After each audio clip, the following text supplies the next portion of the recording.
ಕಾರ್ಯನಿರತ ಪತ್ರಕರ್ತರ ಧ್ವನಿ ಸಂಘಟನೆಯ 2ನೇ ರಾಜ್ಯ ಪತ್ರಕರ್ತರ ಸಮ್ಮೇಳನ ಬೆಂಗಳೂರಿನ ನೆಲಮಂಗಲದ ಎಂವಿಎಂ ಕನ್ವೆನ್ಷನ್ ಹಾಲ್ನಲ್ಲಿ ಮಾರ್ಚ್ 24ರಂದು ಕಾನಿಪ ಧ್ವನಿ ಸಂಘಟನೆಯ 2ನೇ ಸಮ್ಮೇಳನ ನಡೆಯಿತು. ಕಾರ್ಯಕ್ರಮದಲ್ಲಿ ಪತ್ರಿಕಾ ಧರ್ಮದ ನೈತಿಕ ಮೌಲ್ಯಗಳ ಬಗ್ಗೆ ಚರ್ಚಿಸಲಾಯಿತು. ಕಾನಿಪ ಧ್ವನಿ ಸಂಸ್ಥಾಪಕ ಅಧ್ಯಕ್ಷರಾದ ಬಂಗಲೆ ಮಲ್ಲಿಕಾರ್ಜುನ ಅವರು ಪ್ರಾಸ್ತಾವಿಕವಾಗಿ ಮಾತನಾಡಿ, ನಮ್ಮ ಕಾನಿಪ ಧ್ವನಿ ಸಂಘಟನೆಯು ಪತ್ರಕರ್ತರಾಗಿ ಹಗಲಿರುಳು ದುಡಿದು ಎಲ್ಲರ ಪ್ರಗತಿಗಾಗಿ ಶ್ರಮದಾನ ಮಾಡುತ್ತಿದ್ದು, ಇದು ಸರ್ಕಾರಿ ಪತ್ರಿಕಾ ಭವನ ಕೆಲವು ಸಂಘಟನೆಗಳಿಗೆ ಸೀಮಿತ ಮಾಡಿದೆ. ಇದು ಬದಲಾಗಬೇಕು. ನಮ್ಮ ಕಾನಿಪ ಧ್ವನಿಯ ಹಲವು ಬೇಡಿಕೆಗಳನ್ನು ಈಡೇರಿಸುವ ಕಡೆ ಸರ್ಕಾರಗಳು ಗಮನ ಹರಿಸಬೇಕು ಎಂದು ಹೇಳಿದರು.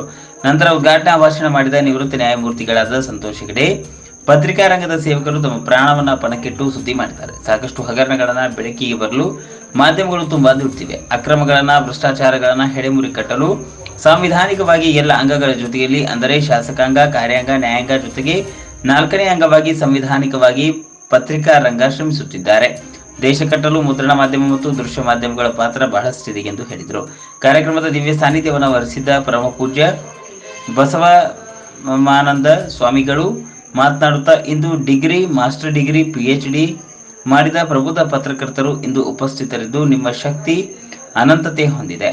ನೀವು ಬಳಸುವ ಲೇಖನವೆಂಬ ಅಸ್ತ್ರ ಇನ್ನುಳಿದ ಶಸ್ತ್ರಗಳಿಗಿಂತ ಬಲಿಷ್ಠತೆ ಮತ್ತು ಚತುರತೆಯೊಂದಿಗೆ ಹರಿತವಾಗಿದೆ. ಪತ್ರಕರ್ತರು ಮನಸ್ಸು ಮಾಡಿದರೆ ಹೊಸ ಕ್ರಾಂತಿಗಳನ್ನು ಸೃಷ್ಟಿ ಮಾಡುವಂತಹ ಶಕ್ತಿ ನಿಮ್ಮಲ್ಲಿದೆ ಎಂದು ಶ್ಲಾಘಿಸಿದರು. ನಂತರ ಪದ್ಮಶ್ರೀ ಪ್ರಶಸ್ತಿ ಪುರಸ್ಕೃತರಾದ ಜೋಗತಿ ಮಂಜಮ್ಮ ಅವರು ಭಾವುಕರಾಗಿ, ಇಂದು ನನ್ನನ್ನು ಡೆಲ್ಲಿಯ ಪಾರ್ಲಿಮೆಂಟ್ ತನಕ ಬೆಳೆಸಿದ್ದು ಮುದ್ರಣ ಮತ್ತು ದೃಶ್ಯ ಮಾಧ್ಯಮ.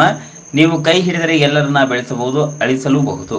ಆ ಶಕ್ತಿ ನಿಮ್ಮಲ್ಲಿದೆ. ನಿಮ್ಮ ಸಂಘಟನೆಯಲ್ಲಿ ಹೆಣ್ಮಕ್ಕಳಿಗೂ ಮತ್ತು ನಮ್ಮಂತ ತೃತೀಯ ಲಿಂಗಿಗಳಿಗೂ ಅವಕಾಶ ಮಾಡಿಕೊಟ್ಟ ಸಮಾನತೆಯ ಘನತೆಯನ್ನ ಎತ್ತರಿಸಿ ನಿಮ್ಮ ಮಕ್ಕಳನ್ನ ಸರ್ವತೋಮುಖವಾಗಿ ಬೆಳೆಯಲು ಶಿಕ್ಷಣದ ಅವಶ್ಯಕತೆ ತುಂಬಾ ಇದೆ.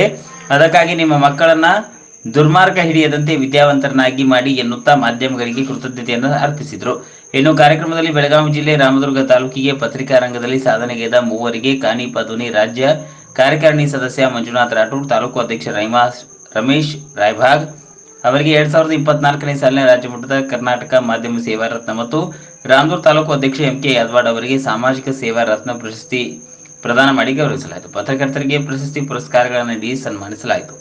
ರಾಜ್ಯದ ಮೂಲೆ ಮೂಲೆಗಳಿಂದ ಬಂದಂತಹ ಕಾನಿಪ ಧ್ವನಿ ಜಿಲ್ಲಾಧ್ಯಕ್ಷರು, ತಾಲೂಕಾಧ್ಯಕ್ಷರು ಹಾಗೂ ಎಲ್ಲ ಪದಾಧಿಕಾರಿಗಳಿಗೆ ಸನ್ಮಾನಿಸಲಾಯಿತು.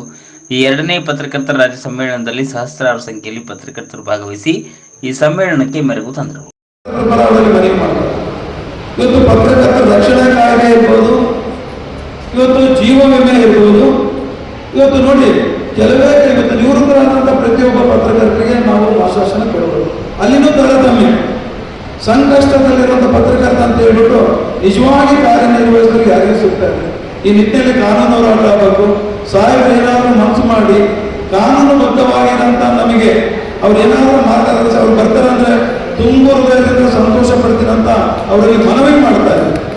ಇದ್ರ ಜೊತೆಗೆ ಇವತ್ತು ಕಳೆದ 1 ವರ್ಷ 9 ತಿಂಗಳಲ್ಲಿ ಏನು ಇವತ್ತು ಸಂಘ ಕಟ್ಟಿ ಇವತ್ತು ರಾಜ್ಯಾದ್ಯಂತ 2850 ಜನ ಏನು ಸದಸ್ಯರಿದ್ದಾರೆ.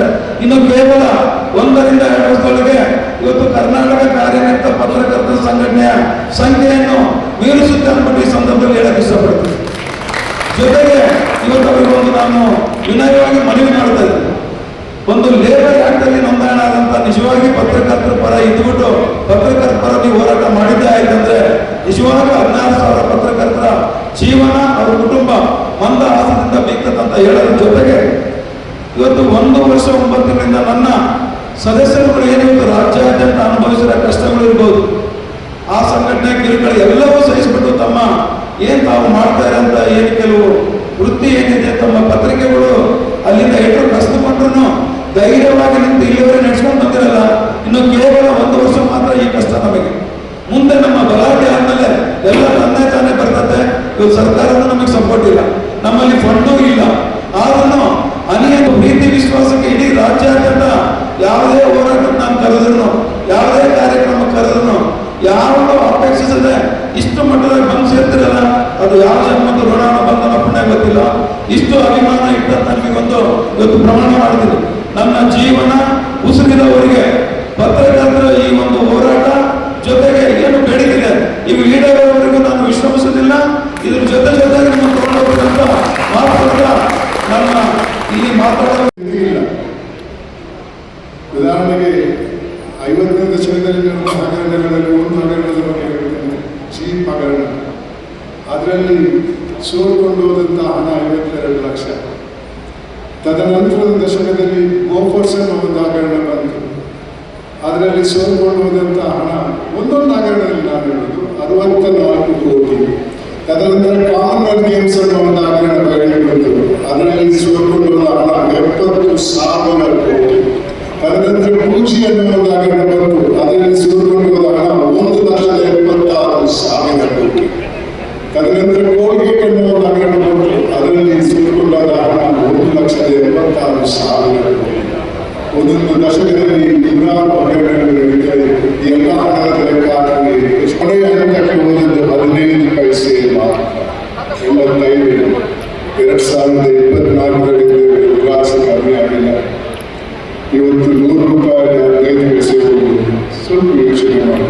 ನಾನು ಕೊಟ್ಟಂತಹ ಸಂಖ್ಯೆ ನಾನು ತಯಾರು ಮಾಡಿದ್ದಲ್ಲ. ಅದನ್ನು ನೀವು ಗೂಗಲ್ಗೆ ಹೋಗಿ ನೋಡಿ. ಚೀಪ್ ಹಗರಣ, ಕಾಮನ್ವೆಲ್ತ್ ಗೇಮ್ಸ್ ಹಗರಣ, ಕೋಲ್ಗೇಟ್, ಟೂಜಿ ಹಗರಣ, ಇಷ್ಟೆಲ್ಲ ಅದರಲ್ಲಿದೆ. ಮತ್ತೆ ದಿವಂಗತ ರಾಜೀವ್ ಗಾಂಧಿ ಅವರಿಂದ ಮಾತನಾಡಬೇಕು ಗೂಗಲಲ್ಲಿ ಇದೆ.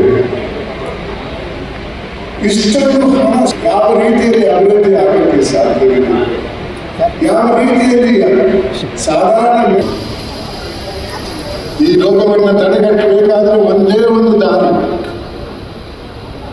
ಅದು ನಮ್ಮ ಹಿರಿಯರು ಕಟ್ಟಿದಂತಹ ಒಂದು ಮೌಲ್ಯ ತೃಪ್ತಿ ಅನ್ನುವ ಗುಣ. ಇಂಗ್ಲಿಷಲ್ಲಿ ಕಂಟೆಂಟ್ಮೆಂಟ್ ಅಂತೇಳಿ. ತೃಪ್ತಿ ಬಂದರೆ ನಮ್ಮಲ್ಲಿದ್ದರೆ ದುರಾಸೆ ಬರಲ್ಲ. ತೃಪ್ತಿ ಅಂದರೆ ಇದ್ದದ್ರಲ್ಲೇ ಸಂತಸ ಪಡುವುದು. ಹಾಗಂದ್ರೆ ಒಂದು ಹಂತಕ್ಕೆ ಡಿಗ್ರಿ ಬಂದು ಕೆಲಸ ಸಿಕ್ತು ಇನ್ನೇನು ಬೇಡ ಸನ್ಯಾಸ ಆಗ್ತದೆ ಅಂತಲ್ಲ. ಎಲ್ಲರೂ ಆಕಾಂಕ್ಷೆಯನ್ನು ಒಂದು ಗುಣ ಇರಬೇಕು. ಅಂಬಿಷನ್. ಜಾಸ್ತಿ ಓದಬೇಕು, ದೊಡ್ಡ ಹುದ್ದೆಗೆ ಹೋಗಬೇಕು, ಶ್ರೀಮಂತನೂ ಕೂಡ ಆಗಬೇಕು. ಯಾವ ತಪ್ಪು ಕೂಡ ಇಲ್ಲ. ಆದರೆ ಕಾನೂನು ಚೌಕಟ್ಟಿಲ್ಲ. ಇನ್ನೊಬ್ಬನ ಜೀವಿಕೆಯಾಗೆಲ್ಲ ಇನ್ನೊಬ್ಬನ ಹುದ್ದೆಗಲ್ಲ. ಅಂಥ ಸಂದರ್ಭದಿಂದ ಎಲ್ಲರೂ ಸಂತಸ ಬರಲ್ಲ. ಆ ಸಂಪತ್ತು ನಾವು ನಡೆದುಕೊಂಡು ಮನೆಯಲ್ಲೇ ಇಟ್ಕೊಂಡಿರಬೇಕು. ಈಗ ಹೇಳೋ ನಿರ್ದೇಶನಕ್ಕೆ ಆಗಲ್ಲ. ಅಷ್ಟೊಂದು ಹೊರಗಿದೆ. ಎನ್ಫೋರ್ಸ್ಮೆಂಟ್ ಡಿಪಾರ್ಟ್ಮೆಂಟ್ನವರು ಯಾವಾಗ ಬರ್ತಾರೋ, ಇನ್ಫೋಮ್ಯಾಕ್ಸ್ ಅವರು ಯಾವಾಗ ಬರ್ತಾರೋ, ಗರುಡಿಕವರು ಯಾವಾಗ ಬರ್ತಾರೋ, ಇದೇ ಕಡೆ ಇರ್ತದೆ ಹೊರತು ನಿಮಗೆ ಬರಲ್ಲ. ಆ ರೋಗ ಇರಲಿ. ಕಾನೂನು ಚೌಕಟ್ಟಲ್ಲಿ ಮಾಡಿದ ಹಣದಿಂದ ಒಳ್ಳೆ ನಿದ್ದೆ ಬರ್ತದೆ. ಈ ಒಂದು ರೋಗಕ್ಕೆ ಮಟ್ಟ ಹಾಕದೇ ಇದ್ದರೆ ಇನ್ನು ಮುಂದೆ ದೇಶದ ಭವಿಷ್ಯ ಏನಾಗಬೇಕು ಅಂತ ನನಗೆ. ನಮ್ಮ ಪಕ್ಕದ ದೇಶದಲ್ಲೂ ಕೂಡ ಇದೇ ರೀತಿ ರೋಗ ಇದೆ. ಅಲ್ಲಿ 1 ಲೀಟರ್ ಹಾಲಿಗೆ 220 ರೂಪಾಯಿ. ಒಂದು ಅಮೆರಿಕನ್ ಡಾಲರ್ಗೆ 299 ರೂಪಾಯಿ. ಭಾರತದಲ್ಲಿ ನಾನು ಮೊದಲನೇ ಸಲ ಫಾರಿನ್ಗೆ ಹೋಗುವ ಕೂಡಲ ಸಂಗಮ ದೇವ ನಿಮ್ಮ ಮನೆಯ ಮಗನೆಂದೆನಿಸಯ್ಯ ಎಂಬಂತೆ ಇವತ್ತು ಎಲ್ಲ ಪತ್ರಕರ್ತರು ಒಟ್ಟಿಗೆ ಸೇರಿ 2ನೆಯ ರಾಜ್ಯ ಸಮ್ಮೇಳನದಲ್ಲಿ ಭಾಗವಹಿಸಿರುವಂಥದ್ದು ನಿಜವಾಗಲೂ ಸಂತೋಷವನ್ನು ಕೊಡ್ತಾ ಇರುವಂಥದ್ದು. ನಾವು ಬಹಳ ಸಂದರ್ಭದಲ್ಲಿ ಇಂಡಿಯನ್ ಕಾನ್ಸ್ಟಿಟ್ಯೂಷನಲ್ಲಿ 3 ಅಂಗಗಳನ್ನು ಕಾಣ್ತೀವಿ. ಮೊದಲನೇದು ಶಾಸಕಾಂಗ, 2ನೇದು ನ್ಯಾಯಾಂಗ, 3ನೇದು ಕಾರ್ಯಾಂಗ ಅನ್ನುವಂಥದ್ದು. ಭಾವನಾತ್ಮಕವಾಗಿ ನಾವು ಪತ್ರಿಕಾಂಗವನ್ನು 4ನೇ ಅಂಗವೆಂದು ಭಾವಿಸಿಕೊಂಡಿರುವಂಥದ್ದು. ಆದರೆ 4ನೇ ಅಂಗ ಸಂವಿಧಾನದಲ್ಲಿ ನಾನು 4ನೇ ಅಂಗ ಅನ್ನುವಂಥದ್ದನ್ನು ಅನುಮೋದನೆಗೊಳಿಸಬೇಕಾದಂಥ ಸಂದರ್ಭ ಈ ಕಾಲಘಟ್ಟದಲ್ಲಿರುವ ನಮ್ಮ ಮುಂದೆ ನಿಮ್ಮ ಮುಂದೆ ಇರುವಂಥ ಒಂದು ಸವಾಲಾಗಿರುವಂಥದ್ದು. ಯಾಕೆ ಅಂತಂದರೆ ಫಸ್ಟ್ಗೆ ಮಾತಾಡಬೇಕಾದ್ರೆ ರಾಜ್ಯಾಧ್ಯಕ್ಷರು ಹೇಳಿದ್ದು ಪತ್ರಕರ್ತರಿಗೆ ಒಂದು ಲೈಫ್ ಸೆಕ್ಯೂರಿಟಿ ಇಲ್ಲ ಅನ್ನುವಂಥದ್ದು. ಇದರಲ್ಲಿ ಪತ್ರಿಕೋದ್ಯಮದಲ್ಲಿ MA ಮಾಡಿರೋರು ಎಷ್ಟು ಜನ ಇದರ ಕೈ ಎತ್ತಿ ನೋಡೋಣ. ಅವ್ರಿಗೊಂದ್ಸಲ ಜೋರಾಗಿ ಚಪ್ಪಳೆಯನ್ನು ತಟ್ಟಿ. ಇದರಲ್ಲಿ MA ಮಾಡಿರೋರು ಎಷ್ಟು ಜನ ಇದ್ದೀರಾ? PhD ಮಾಡಿರೋರು ಎಷ್ಟು ಜನ ಇದ್ದೀರಾ? MA ಮಾಡಿರೋರು, ಡಿಗ್ರಿ ಮಾಡಿರೋಂಥವ್ರು ಬಹುತೇಕ. ಯಾಕೆ ಅಂತಂದರೆ ಒಬ್ಬ ಪತ್ರಕರ್ತ ಅಂದರೆ ಪತ್ರಿಕೋದ್ಯಮವನ್ನು ಓದಲೇಬೇಕು ಅನ್ನುವಂಥದ್ದು ನನ್ನ ಆಶಯ. ಯಾಕೆ ಅಂದರೆ ಸಮಾಜದ ಸಾಧಕ ಬಾಧಕಗಳನ್ನು ಈ ಜನಸಾಮಾನ್ಯರಿಗೆ ಮುಟ್ಟಿಸುವಾಗ ಸಂಜ್ಞೆ ಬಹಳ ಮುಖ್ಯವಾಗುತ್ತೆ ಅನ್ನುವಂಥದ್ದು.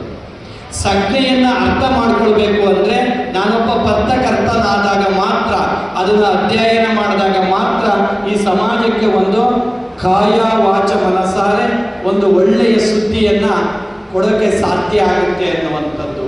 ನಮಗೂ ತುಂಬಾ ವರ್ಷದ ಸಂಬಂಧ.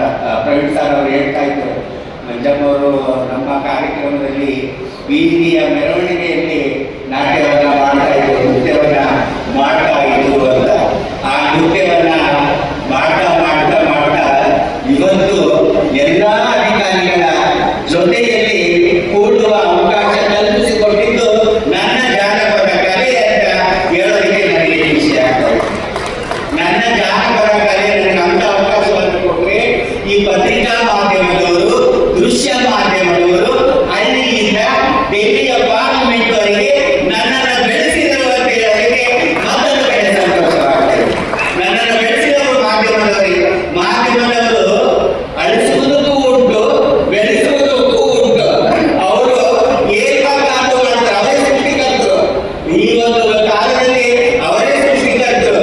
ಏನ್ ಬೇಕಾದ್ರೂ ಮಾಡ್ಬೋದು ಅವರು. ಅವ್ರ ಕೈಯಲ್ಲಿ ಬೆನ್ನು ಕಡ್ಡಿಗೆ ಎಷ್ಟು ಜನ ಬೇಕಾದ್ರೂ ಇರ್ತಂತ ಹೋಗಿರೋದವರು. ಅಂತ ಬೆನ್ನನ ಮೂಲಕ ನನ್ನನ್ನ ಇಡೀ ಭಾರತ ದೇಶಕ್ಕೆ ಗುರುತಿಸಿದವರು ಪತ್ರಿಕಾ ಮಾಧ್ಯಮದವರು ಅಂತ ಹೇಳ್ತೀನಿ.